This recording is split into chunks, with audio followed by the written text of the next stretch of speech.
everyone, my name is Angela and this is going to be my spoiler-free review of Great Big Beautiful Life by Emily Henry. Let me give you my credentials as an Emily Henry fan, okay? So I started off with Beach Read, which I gave 5 stars. Then I read People We Meet on Vacation, which I gave 4.5. Then I gave Book Lovers 4 stars, and then Happy Place and Funny Story were both 5 stars. So I have given a lot of her romances really high ratings. Some of them are like favorites of all time. So obviously any Emily Henry romance I'm going into, I have really high expectations. Those are my credentials as an Emily Henry stan. So in this book, we are following 2 writers who are competing to have the honor of telling Margaret Ives' story. Margaret was a very famous heiress to this like media conglomerate family. She was a tabloid princess. She ended up marrying a famous musician. So she was constantly in the press. She grew up with an extraordinary amount of money. She's in her 80s now at the end of her life, and it seems like she finally is ready to tell her story from her point of view. And so yes, this is a contemporary romance, but you are also getting the story of Margaret and her family versus all of the rumors that were in the press back in the day. So going into this book, I was prepared for the fact that this was a romance that had a bit more of a contemporary or women's fiction feel to it rather than just a rom-com. All that being said, my rating for this book is, drumroll please, 2.5 stars. 2.5 stars. Which, okay, so the rating scale is out of 5, right? 2.5 is not the worst rating I could have given this book, so I feel like 2.5 feels extremely negative, but I could have given it 2. I could have given it 1.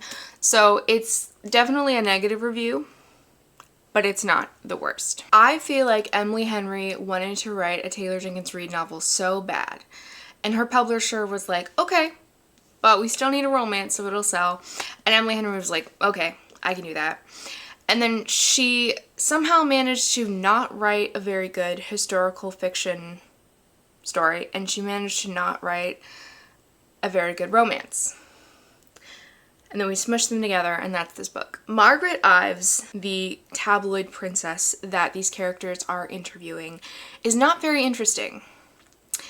The way that Emily Henry told her story was also not very interesting. It was really just like, they did this, and then they did this, and then these people got married, and then he died, and there was like very little depth to it. It was just kind of like telling you rather than showing you. There wasn't really like atmosphere in those parts. There wasn't very much dialogue. It was just so bland. It was just like a Wikipedia page with some more insightful, moments about what they were feeling thrown in. I felt like I had both read this story before in a much better way, but also that it was just so boring and predictable and not very interesting or shocking. I didn't really understand why this lady's story needed to be told. It was pretty much not that important for the world. I've seen a lot of people saying that they were bored during the interview bits, and I would agree. So that's my first complaint. My second complaint would be Hayden and Alice and their romance. So I think Hayden and Alice themselves I was on board with. I liked their characters. Did I think they were the most fleshed out characters? No. But what we got I liked. I was really taken aback by how quickly the romantic side of things started between these 2 characters.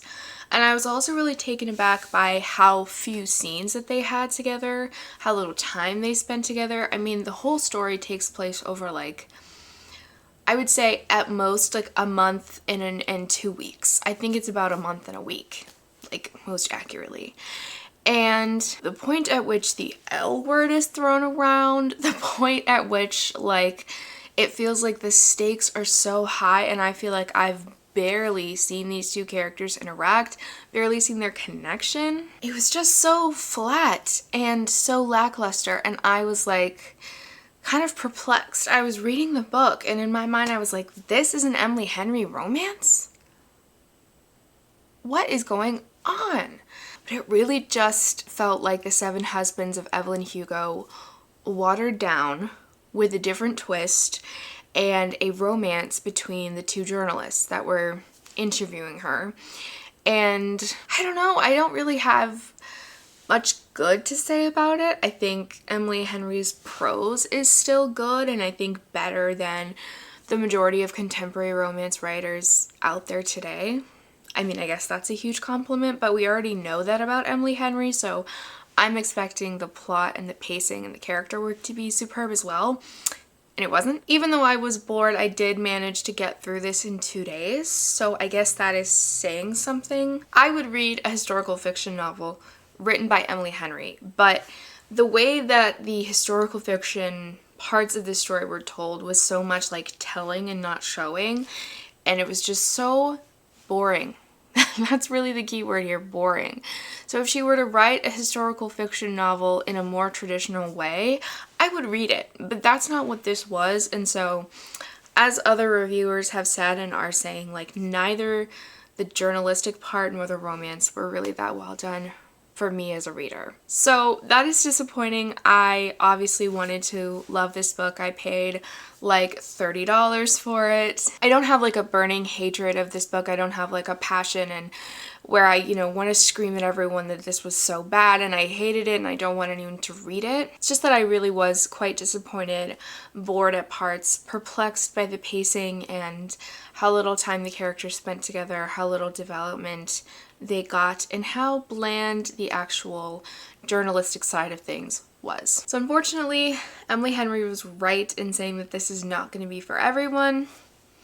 Obviously, I don't know if you're going to love this. Maybe this would have been easier to enjoy on audio with a great narrator like Julia Whelan, but I read all of this with my eyeballs in a couple of days and it was not a hit.